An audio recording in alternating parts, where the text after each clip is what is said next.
Oi, gente, tudo bem? Bom, primeiro eu quero dizer para vocês que esse período de quarentena está sendo solitário, né? Não tão solitário em função da Viviane, da Brenda e da Fernanda, né? Minha esposa e minhas filhas. Mas vocês fazem falta na minha vida também, né? Vocês fazem falta principalmente porque essa interação que a gente tem em sala de aula com vocês é muito importante. Como a gente não tem uma data definida ainda para o retorno das aulas, eu vou começar a fazer uma série de postagens no nosso ambiente Moodle e gostaria que vocês tivessem uma especial atenção a esse conteúdo. Vocês sabem que o regime de educação à distância ele exige principalmente do interlocutor uma disciplina maior e em função disso eu conto com o apoio de vocês. Este primeiro vídeo nós vamos utilizar para retomar alguns conceitos e aplicações da econometria, principalmente observados na disciplina ministrada no ano passado, né?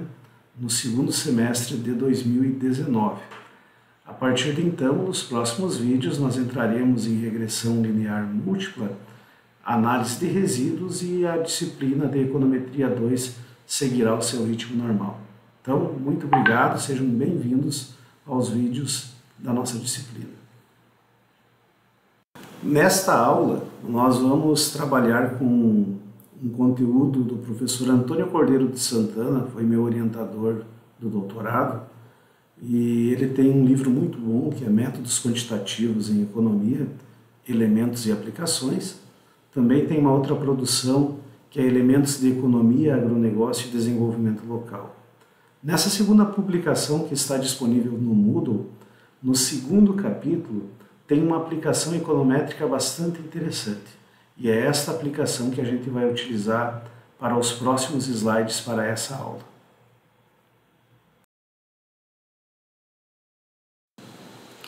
Quero destacar que a econometria é uma parte da ciência econômica que engloba estatística, matemática e teoria econômica. Então, se formos pensar numa aplicação econométrica, primeiro precisamos observar qual vai ser a nossa base teórica, né? E nesse contexto, a nossa base teórica para a análise de mercado vai ser a microeconomia. E em análise de mercado, nós temos aí duas grandes forças, né? Que é a oferta e demanda. O que é a demanda? Segundo Santana, a demanda apresenta uma relação inversa ao preço. Isso significa dizer o seguinte, que a expectativa de consumo, a expectativa de compra, ela está associada aos níveis de preços. Nesse contexto, para preços maiores, espera-se quantidades consumidas em volume menor. E essa lei se aplica a quase todos os produtos. E, naturalmente, nós conseguimos, a partir da matemática, expressar ela a partir de uma equação, como vocês vão ver no slide a seguir.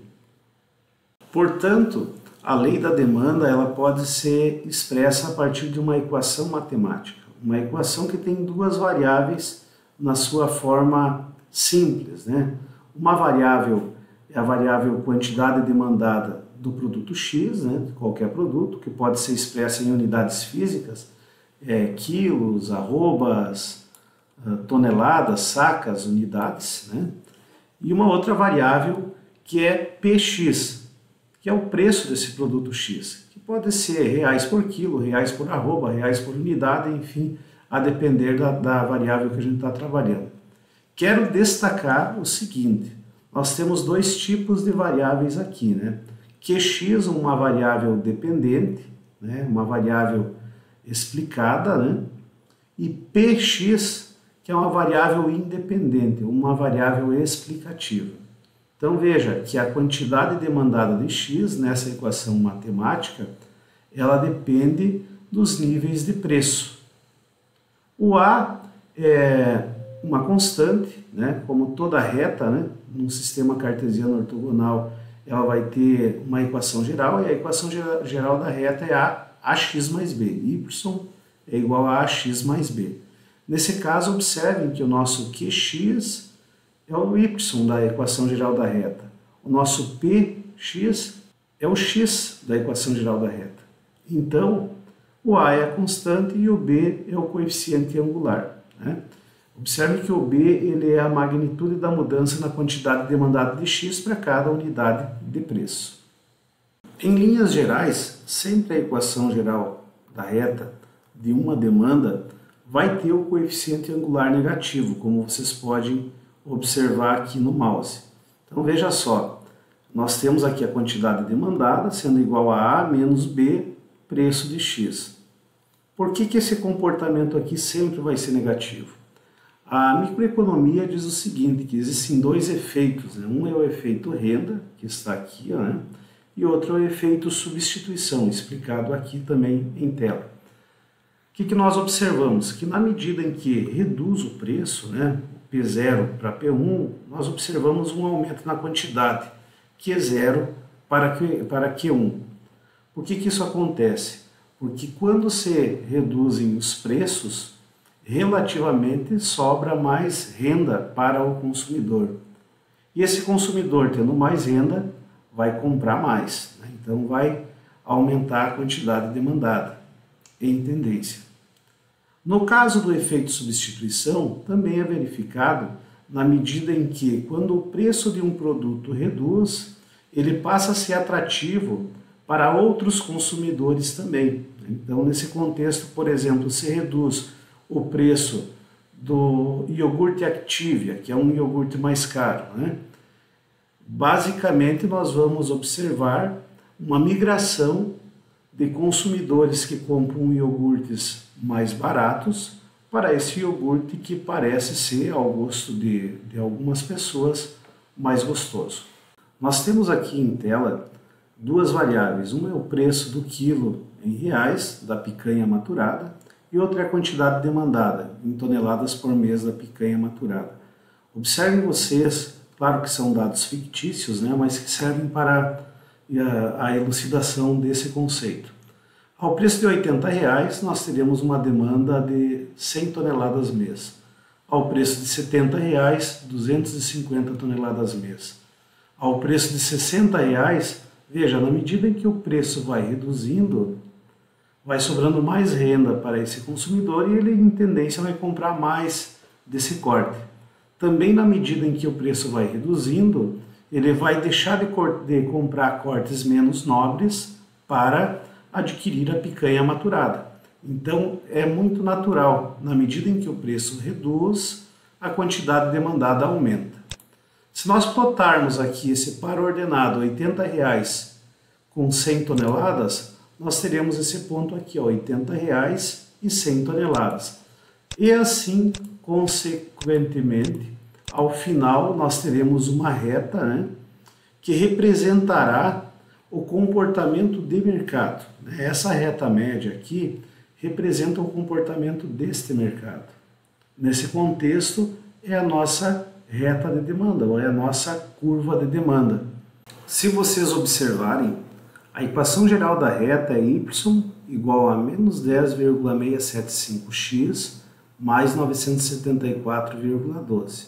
Então, essa é a equação geral da reta, daquela reta de tendência de dados apresentado no gráfico anterior. Traduzindo isso para conceitos de economia, nós teremos que o y equivale à nossa quantidade de x, né? E o x equivale ao nosso preço. Portanto, a quantidade demandada de picanha maturada é igual a 974,1 toneladas menos 10,67 toneladas vezes o preço de x. Observem, portanto, que para cada uma unidade de aumento no preço do x, vai reduzir em 10,67 toneladas a quantidade demandada de picanha maturada. Então, notem que é possível estimar uma função de demanda, que nada mais é que uma linha de tendência de dados. Para isso, conhecimentos básicos na área de matemática são essenciais, pois existem vários tipos de funções. Função linear, função exponencial, logarítmica, polinomial, entre outras. E de acordo com os dados é que nós escolheremos qual é a função mais adequada. O fato é que a partir dessa função nós conseguimos realizar, né, a partir da estimação de um modelo econométrico, nós conseguimos viabilizar uma série de análises, que são principalmente as análises de elasticidades-preço, de elasticidade cruzada, tanto da oferta quanto da demanda, análise de elasticidade-renda e, com isso, trabalhar em nível estratégico a tomada de decisão na área de mercado. Agora, obviamente, não é apenas o preço que determina a quantidade demandada de um produto. Nesse caso da picanha maturada, por exemplo, nós temos que o preço da picanha maturada é importante, mas também é importante o preço daqueles outros cortes bovinos, né, que concorrem com a picanha maturada. Então, o preço da maminha, o preço da costela, no caso aqui do Rio Grande do Sul, né, que é um corte bastante apreciado, ele vai interferir sim na quantidade demandada por picanha maturada, assim como a renda do consumidor, como gosto, preferência e muitas outras variáveis. E isso é uma limitação da regressão simples, né? Porque na regressão simples nós conseguimos incluir apenas o preço. A grande vantagem da utilização da regressão múltipla, que vai ser objeto dos nossos das nossas próximas gravações de videoaulas, é justamente essa: nós conseguimos estimar um modelo mais completo, representativo de mercado. Destacamos que no caso da renda, o efeito sobre a demanda ele é diferente. No caso do aumento ou redução de preços, nós teremos variações ao longo da curva da demanda. Mas quando a variação é na renda, nós teremos um deslocamento da curva da demanda. Por exemplo, se aumenta o salário mínimo, em tendência, mantendo-se os mesmos preços, aumentará a demanda. Em função disso, nós teremos um deslocamento para a direita da curva da demanda, como vocês vão observar agora no slide que segue. Eu gostaria de fazer um destaque dizendo o seguinte, que a análise de mercado ela é muito importante e as técnicas econométricas nos ajudam. Mas muitas vezes a gente fica preso nas técnicas e esquece que o nosso principal insumo são as variáveis, né? São as informações. Então, antes mesmo de nós escolher qual é a modelagem que a gente vai utilizar, é importante, pega a série histórica de preço, coloca num gráfico em linha, identifica se tem alguma condição de sazonalidade, identifica o comportamento dessa série. Faça a mesma coisa com a série histórica da quantidade demandada. Faz um gráfico de dispersão entre essas duas séries históricas. A partir daí, vamos buscar na teoria econômica uma contribuição que nos permita especificar um modelo, de fato identificar se aquelas variáveis elas encontram ressonância na teoria econômica e a partir daí sim partir para a estimação. E nessa estimação nós indicamos nesta fase da disciplina o método dos mínimos quadrados ordinários. Pois bem, o método dos mínimos quadrados ordinários nos traz a seguinte possibilidade: nós estimar o parâmetro A e o parâmetro B. Observem que essa equação, que esse modelo, ele traz de diferente apenas a inclusão do termo de erro. Apenas a inclusão do termo de erro. A quantidade demandada é igual a A mais BP, né? Agora mais o termo de erro. Considerando que nós conhecemos o valor da quantidade demandada e que nós conhecemos o valor do preço, né? Então nos cabe aqui descobrir qual é o valor do parâmetro A e o valor do parâmetro B. O parâmetro B é encontrado a partir da divisão da covariância da quantidade pelo preço, dividido pela variância do preço. O parâmetro A da equação é encontrado a partir da quantidade média menos B vezes preço médio. Em uma aplicação prática, observe como é simples encontrar o valor do parâmetro A e do parâmetro B, né? Então nós temos aqui a série histórica da quantidade demandada per capita de carne bovina, né? Tá? Nós temos a série histórica do preço médio do quilo da carne bovina. Então calculamos aqui a somatória da quantidade dos anos 80 a 2002, né? A média, que é 186,9 dividido pelo número de anos, 31,15. O preço médio, 3,49. E basicamente, para nós encontrar a covariância da quantidade pelo preço, nós teremos que dividir o somatório dos desvios do preço, e dos desvios da quantidade em relação à média, pelo N-1. O que é o desvio da quantidade? O desvio da quantidade é a diferença do preço da quantidade verificada no ano em relação à média. Então, 21,8 menos 31,15 é igual a menos 9,35. Né? E assim sucessivamente. 23,1 menos 31,15 é igual a menos 8,05. O desvio do preço em relação à média segue a mesma lógica. 6,35 menos 3,49 é igual a 2,85. Veja, a covariância da quantidade pelo preço ela requer o somatório da multiplicação dos desvios da quantidade pelo preço. Então, 9,35 negativo multiplicado por 2,856667 positivo é igual a menos 26,7098. Né? E assim sucessivamente nós vamos encontrar o somatório do QI-PI do primeiro ano, né, que é 1980, até o sexto ano, que é 2002. Observem que aqui está, digamos, em variáveis selecionadas. Portanto, menos 44,849 dividido por 5, que é N-1, como é um dado amostral, nós teremos aqui N-1. Se fosse um dado de população, seria dividido por N. Então, nós temos aqui a covariância da quantidade pelo preço igual a menos 8,9698. O valor negativo da covariância já nos indica que quantidade e preço variam de forma antagônica, né? Quando o preço aumenta, reduz a quantidade. Quando o preço reduz, aumenta a quantidade. Agora nós vamos precisar a variável ou a variação do preço, né? A variância do preço, né? Vamos precisar a variância do preço para conseguir encontrar o parâmetro B.